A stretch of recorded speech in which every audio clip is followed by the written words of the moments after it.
نمیشنوی. ترسیدم که ابخود نسوزم.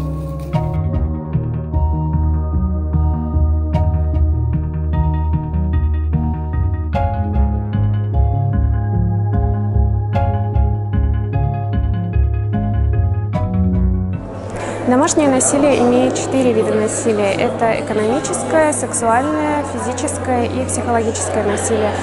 Также очень распространен экономический вид насилия. То есть, когда мужья уезжают в миграцию, жены остаются со свекровями и другими членами семьи, и фактически они отрезаны от семейного бюджета, потому что мужья отправляют деньги чаще всего своим матерям, и свекрови уже распределяют все средства в семье.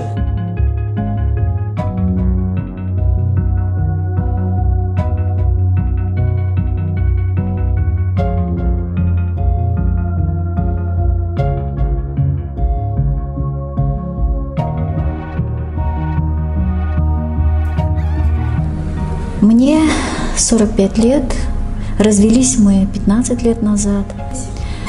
Развелись мы из-за насилия в семье по отношению ко мне. Избивал он очень сильно, кулаками, ногами. Я обращалась за помощью вначале к его родителям, но, как подобает жене, я должна была молчать, как сказала мне свекровь, и терпеть. Также сказал мне и свекор.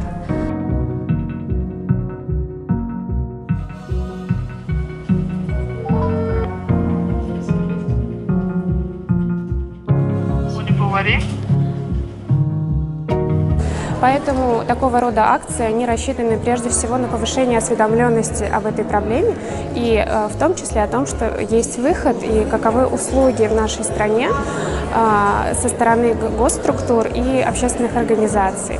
То есть предоставляются психологические, социальные, юридические услуги на бесплатной основе, которыми могут воспользоваться пострадавшие от домашнего насилия, чтобы как-то улучшить свою ситуацию.